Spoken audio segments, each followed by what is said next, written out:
আসসালামু আলাইকুম। Hello everyone, welcome back to Edupulse. সাথে আছি আমি মোহাম্মদ সাইদুল কবির। হোপফুলি সবাই অনেক ভালো আছো। আজকে তোমাদের সপ্তম শ্রেণীর গণিতের প্রথম অধ্যায় মূলদ ও মূলদ সংখ্যার 3 নম্বর লেকচারটি শুরু করছি। ইতিপূর্বে দুটি ক্লাসে আমরা সংযুক্তি অংশটি শেষ করেছি। আজকে মূল অধ্যায়টি শুরু করব। মূলদ সংখ্যা। তাহলে মূলদ সংখ্যা কি? যে সকল সংখ্যাকে দুটি পূর্ণ সংখ্যার ভগ্নাংশ আকারে, অর্থাৎ p/q, হ্যাঁ, যে সকল সংখ্যা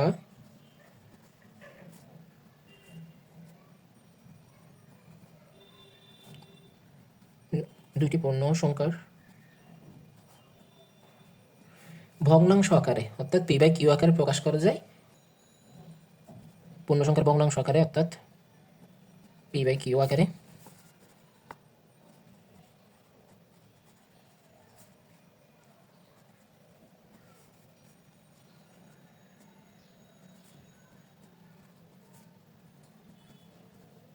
প্রকাশ করা যায়।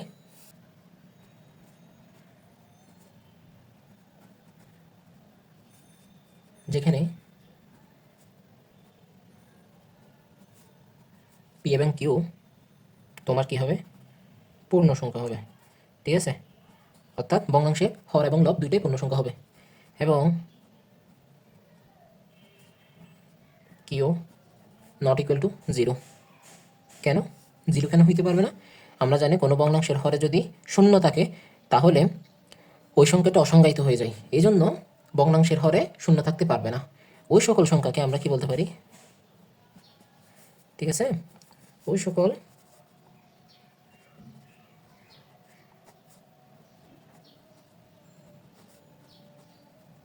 সংখ্যা কি?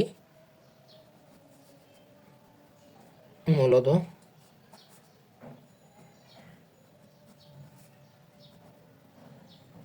সংখ্যা বলে।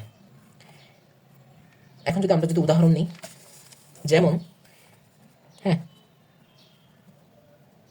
যেমন আমরা কি বলতে পারি?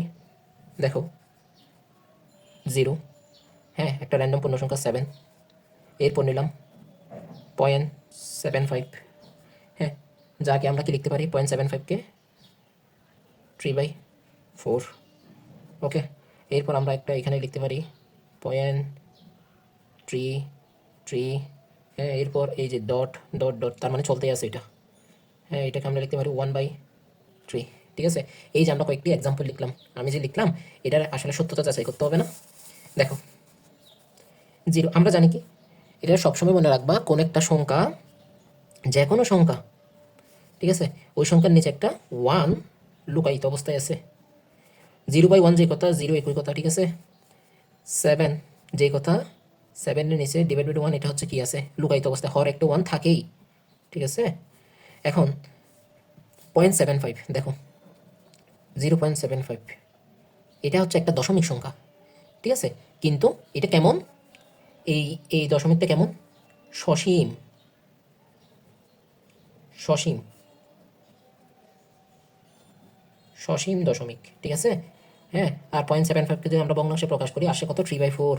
হ্যাঁ, আরেকটা ব্যাপার আছে, হচ্ছে পয়েন্ট কি লিখলাম, কি 0.333 ডট ডট ডট চলতেই আছে। ঠিক আছে, এটাকে আমরা যদি ভগ্নাংশে কনভার্ট করি, আসে কত? 1/3। এই যে এটা কিন্তু সসীম না, এটা কিন্তু অসীম।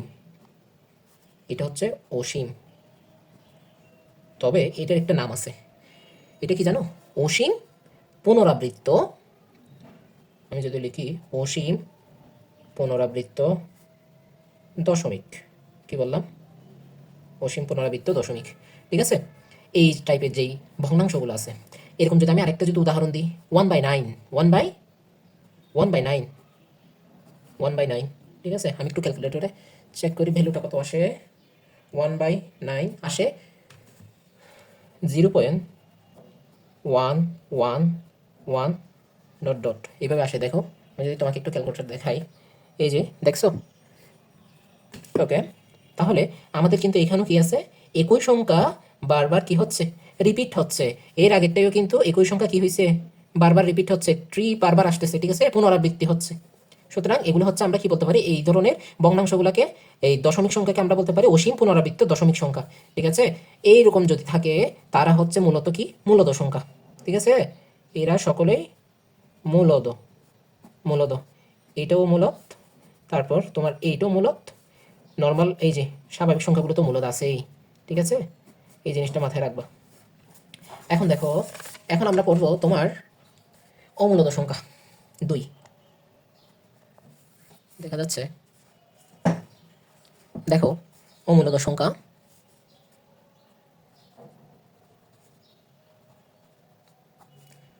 অমূলদ অমূলদ সংখ্যা, এর সংখ্যা হচ্ছে যে সংখ্যা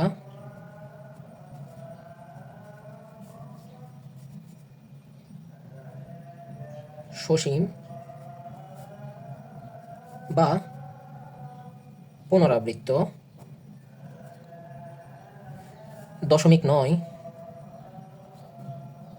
পুনরাবৃত্ত দশমিক নয় এবং ভগ্নাংশ আকারে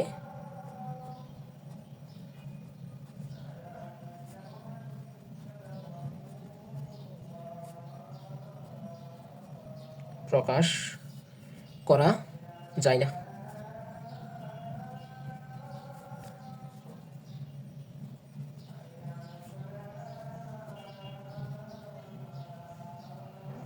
তাকে অমূলদ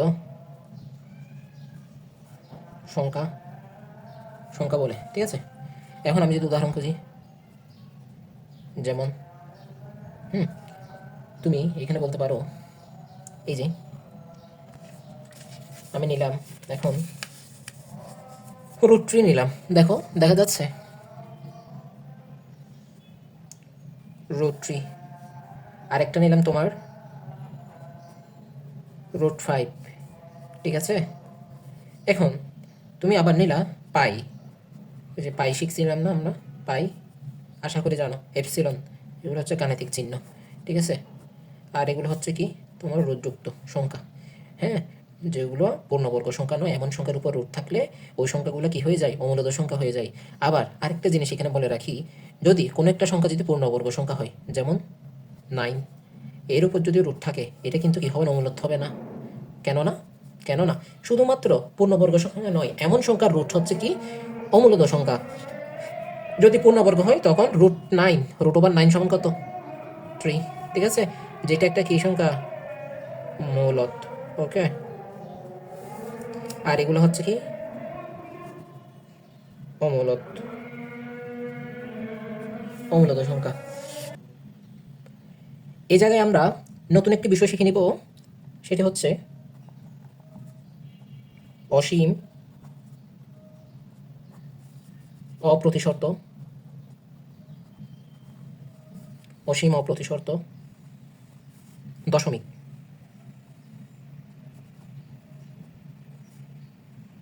অসীম অপ্রতিশর্ত দশমিক। ঠিক আছে, এটা আসলে কি, হ্যাঁ তোমাদেরকে একটু আগে আমি যে পড়াইছি √2। ঠিক আছে, অমূলদ সংখ্যার উদাহরণ কি কি বলছিলাম, যেমন এখানে যদি একটু লিখে দিই, √2, √3, পাই, এপসিলন। ঠিক আছে, এখন তুমি যদি ক্যালকুলেটরে যদি √2 এর ভ্যালু বের করো, দেখো তো √2, √2 আসে কত, এই দেখো এটা কিন্তু ইনফিনিটি পর্যন্ত আসতেছে, এর কোনো এন্ডিং নেই। ঠিক আছে, আর অবিচ্ছিন্ন। এই যে আবার √3 যদি করি, √3 1.7320 এইভাবে আসতেই আছে। ঠিক আছে, এখন আমার কথা হচ্ছে অসীম অপ্রতিশর্ত দশমিক, এটা কি, এটি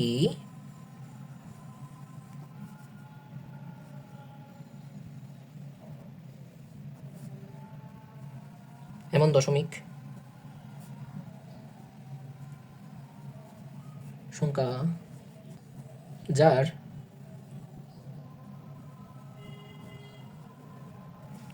দশমিক অংশে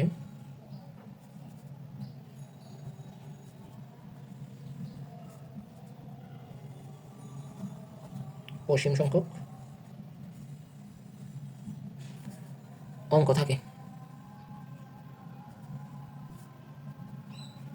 এবং কোনো নির্দিষ্ট প্যাটার্ন, কোনো নির্দিষ্ট প্যাটার্ন বা মানে সিকোয়েন্স আর কি, ঠিক আছে, বা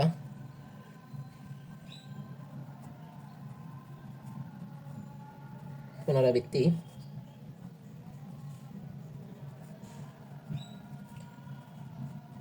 দেখা যায় না। হ্যাঁ,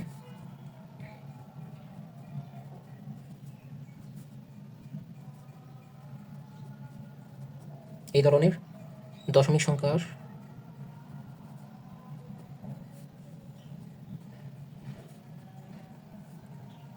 দশমিকের পরে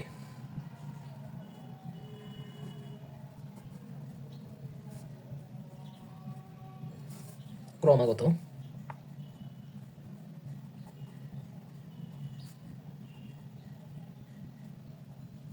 নতুন নতুন নতুন সংখ্যা বা অঙ্ক আসতে থাকে।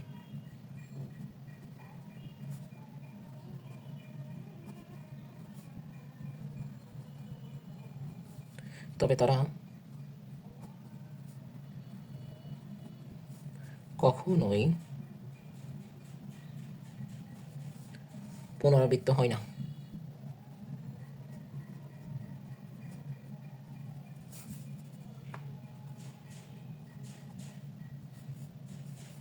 হ্যাঁ,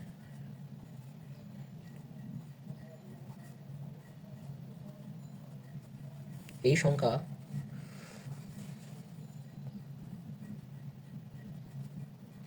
কখনো ভগ্নাংশ আকারে প্রকাশ করা যায় না।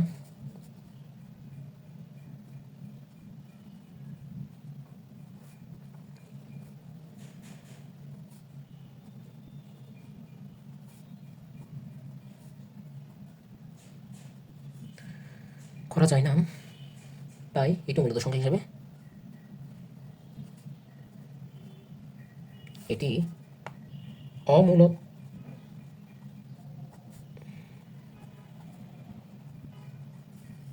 অমূলত সংখ্যা হিসেবে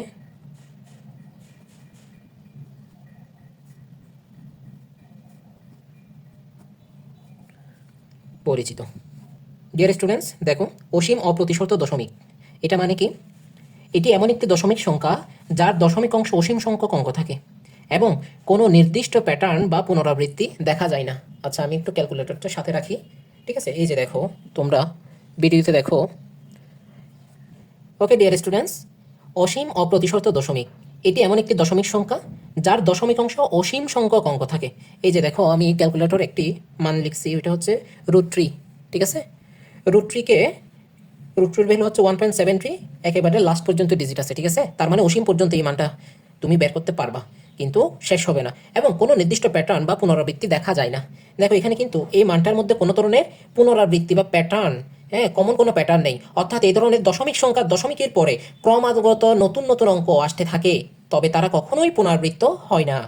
তার মানে দশমিকের পরে যে সংখ্যাগুলো আসে তাদের কোনো পুনরাবৃত্তি হয় না এবং তাদের মাঝে কোনো ধরনের কমন প্যাটার্নও থাকে না।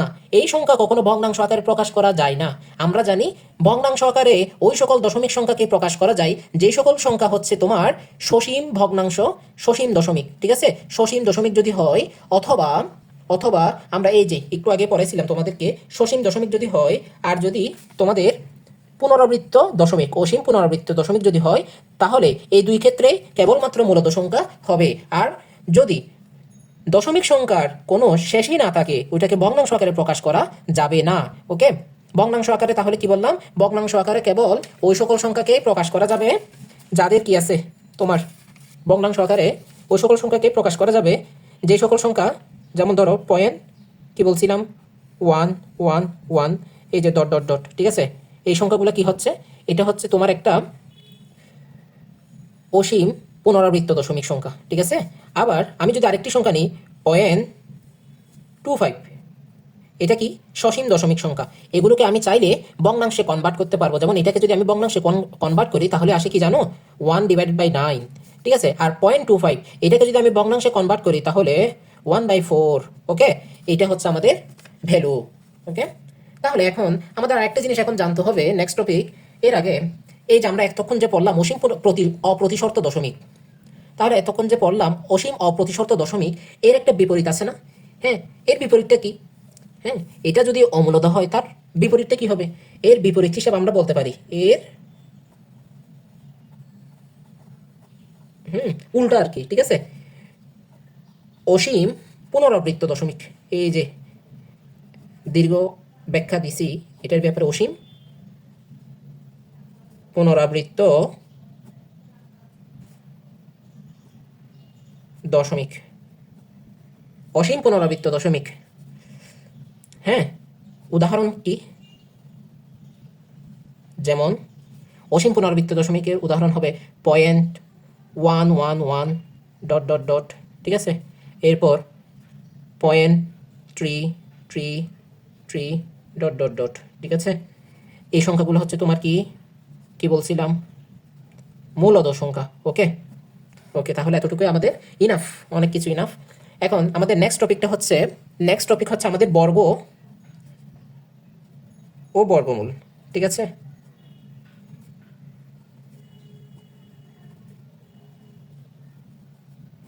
ডিয়ার স্টুডেন্টস, আমরা কিন্তু বিগত ক্লাসে বর্গ বর্গমূলের ব্যাপারে ইন ডিটেলস আলোচনা করেছি। হ্যাঁ, এই ক্লাস আমরা জাস্ট একটু রিকেপ করব, ঠিক আছে?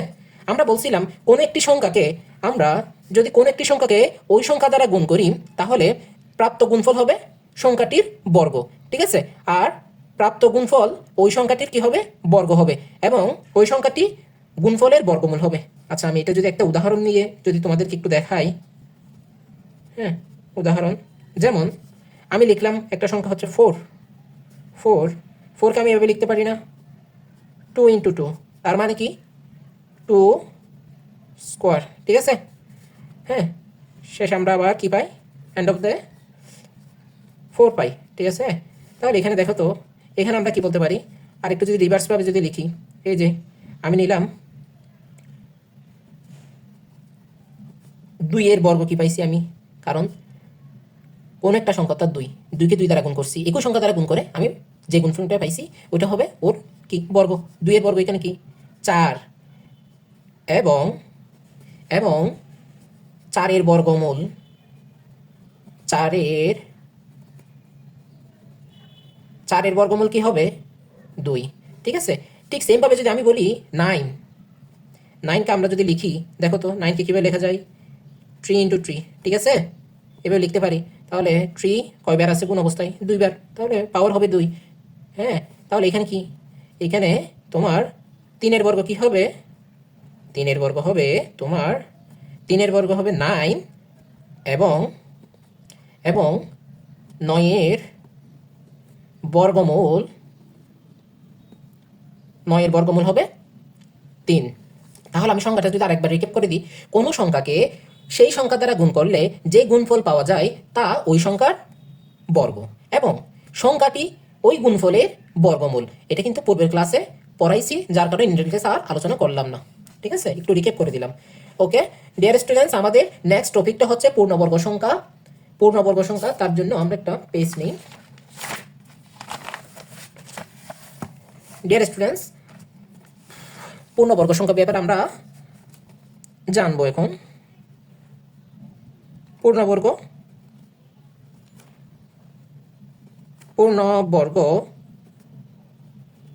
সংখ্যা, ওকে, এটা হচ্ছে আমাদের টপিক। এখন দেখো, আমি কিছু সংখ্যা নিব। হ্যাঁ, স্বাভাবিক এবং পূর্ণ সংখ্যা, ঠিক আছে? যে সংখ্যাগুলো স্বাভাবিক এবং পূর্ণ সংখ্যা, ঠিক আছে? তোমরা ইতিমধ্যেই বুঝে ফেলছো আমি কোন সংখ্যাগুলো নিব। 1, 4, 9, 16, 25, 36, 49, 64, 81, 100। ওকে, এই যে আমি কিছু স্বাভাবিক পূর্ণ সংখ্যা নিলাম, স্বাভাবিক পূর্ণ সংখ্যা, ঠিক আছে? এখন দেখো তো, আমি যে সংখ্যাগুলো নিয়েছি এদেরকে আমি কি করতে পারি একটু দেখো তো। আমি বলতে পারি এগুলোকে অন্য কোনো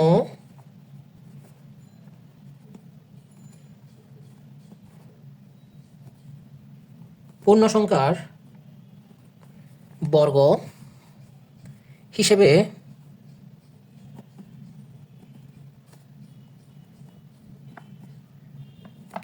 প্রকাশ করা যায়, ঠিক আছে? আমরা জানি না 16কে আমরা কি লিখতে পারি, 4 স্কোয়ার, 25কে 5 স্কোয়ার, 36 6 স্কোয়ার, 49 7 স্কোয়ার, 81 9 স্কোয়ার, ঠিক আছে? 9 9 যা কত, 81। ওকে, এখন দেখো, তাই আমরা কি বলতে পারি এখান থেকে আমরা, তাই এই সংখ্যাগুলো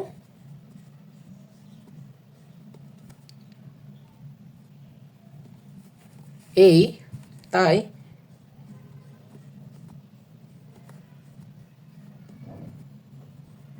এই সংখ্যাগুলো কি হবে তোমার, এই সংখ্যাগুলো হচ্ছে তোমার পূর্ণবর্গ সংখ্যা, পূর্ণবর্গ সংখ্যা, ঠিক আছে? এখন একটা জিনিস এখানে আবার নোট করে দিচ্ছি, এটা খুবই ইম্পর্টেন্ট, কথাটা মনে রাখবা। পূর্ণবর্গ সংখ্যার যে কোনো পূর্ণবর্গ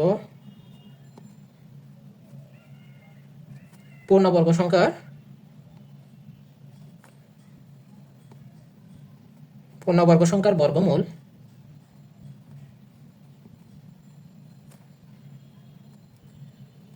একটি কি সংখ্যা, স্বাভাবিক সংখ্যা বা ন্যাচারাল নাম্বার, ঠিক আছে?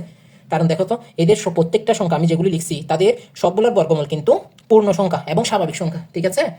এখন এর উদাহরণ যদি আমি দিই,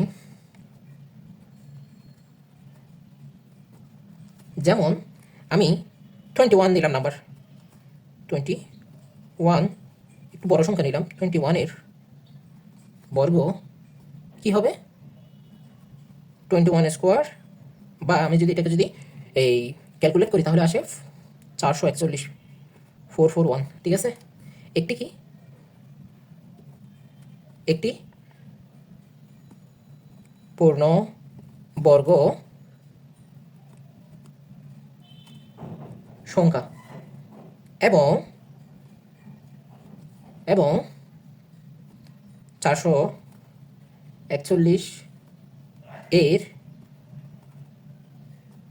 বর্গমূল কত হবে, রিভার্স চিন্তা করলে 21, হ্যাঁ, এর বর্গমূল 21 একটি কি সংখ্যা, স্বাভাবিক সংখ্যা বা ন্যাচারাল নাম্বার, স্বাভাবিক সংখ্যা বা ন্যাচারাল নাম্বার, যাকে আমরা n দিয়ে প্রকাশ করি, ঠিক আছে? ওকে, এখন আমাদের নেক্সট টপিক হচ্ছে তোমাদের বর্গ সংখ্যার ধর্ম, ঠিক আছে? হেডিংটা দিই, আমরা কিন্তু কোনো টপিক, হ্যাঁ, স্কিপ করতেছি না, ধরো প্রত্যেকটা তোমাদের টপিক নিয়ে কিন্তু আলোচনা করতেছি, সুতরাং ইনশাল্লাহ তোমাদের বেসিক নিয়ে কোনো প্যারা খাইতে হবে না। এখন দেখো বর্গ সংখ্যার ধর্ম, একটা স্কেল লাগবে, একটা স্কেল করতে হবে। ওকে, বর্গ সংখ্যার ধর্ম আমরা ডিটেলস জানবো এখন, ক্যালকুলেশন করব।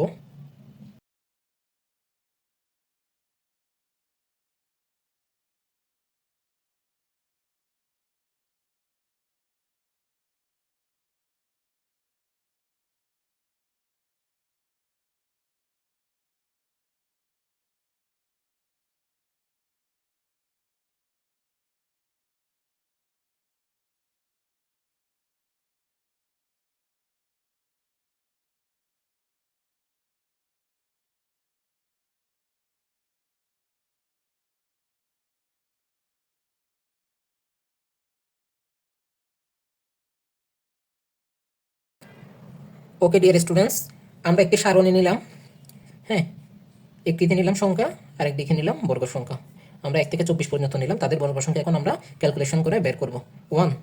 1 এর বর্গ কত হয়, 1 স্কোয়ার ইকুয়াল টু 1, আমি মনে মনেই করতেছি, তোমরা এই ছকটা অবশ্যই তোমাদের মুখস্থ রাখতে হবে। 2 স্কোয়ার সমান 4, 3 এর বর্গ 9, 16, 25, 6, 36, 7, 49, 8, 64, 9, 81, 10, 100, 1, 11, 121, 12, 144, 13, 169, 14, 196, 15, 225, 15 15 225, 16 16 কত, ষোলো ষোলো 256, 17 17 17 17 কত, 17 17 হচ্ছে তোমার 289, ঠিক আছে। 18 18 18 18 হচ্ছে 324, ঠিক আছে।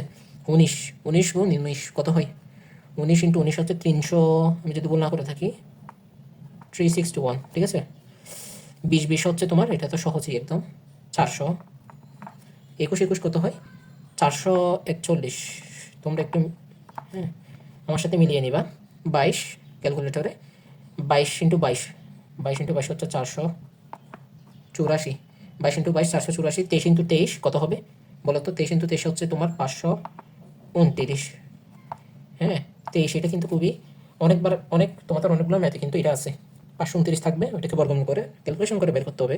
হ্যাঁ 576, 24 বর্গ, 576, এগুলো একটু মনে রাখবো বড় সংখ্যাগুলো, এগুলো হচ্ছে সহজতর নর্মাল স্টুডেন্টরা মনে রাখতে চায় না, কিন্তু হুট করে দিয়ে দেয় তখন, যাতে তুমি তাড়াতাড়ি করতে পারো এবং এমসিকিউতে সরাসরি উত্তরটা আগাতে পারো মতো, ঠিক আছে।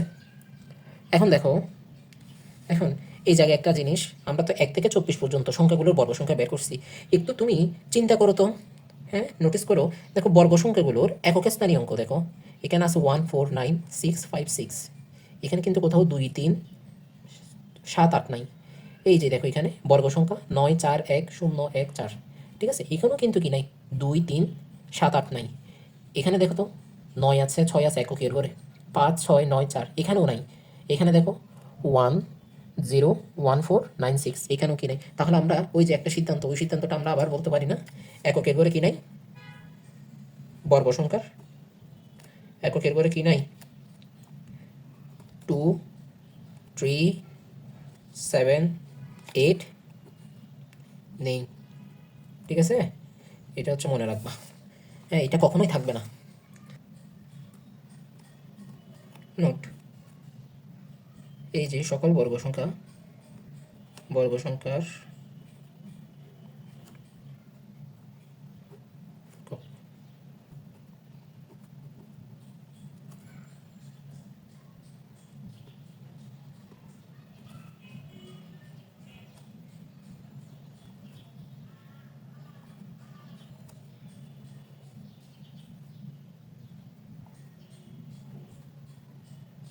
6 9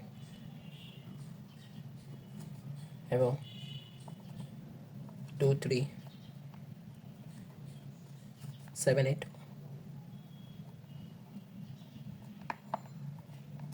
অঙ্কটি নেই, ঠিক আছে।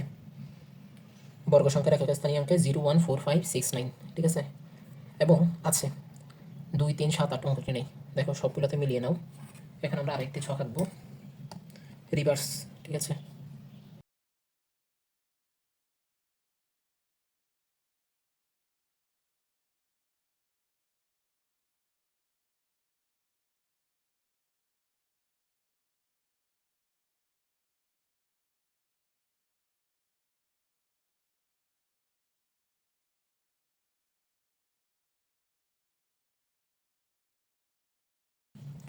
এখন আমি কিছু পূর্ণবর্গ সংখ্যা নিই, 1 4 9 16 25 36 49 64 81 100 121 121 144 169 196 225 225, এরপর এটা কি 15 15 16 16 কত 256, এরপরে 17 17 17 কত যে 290, 18 18 324, তারপর 19 19 361 361, এরপর 400, ঠিক আছে।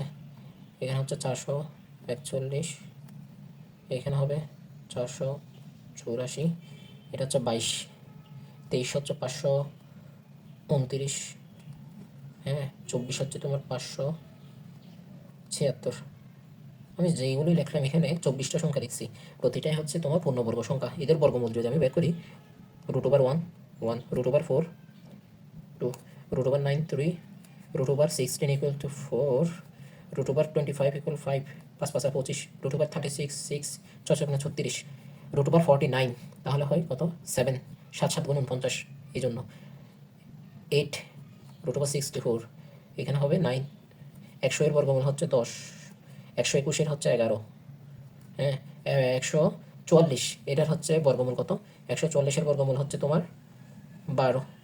ঠিক আছে। আচ্ছা একটা জিনিস তোমাদেরকে একটু দেখাই দিই, তোমরা ক্যালকুলেটরে বর্গমূল কীভাবে বের করবা। এই যে ক্যালকুলেটর অন করবা, ধরো আমি এই 169-এর বর্গমূল বের করবো।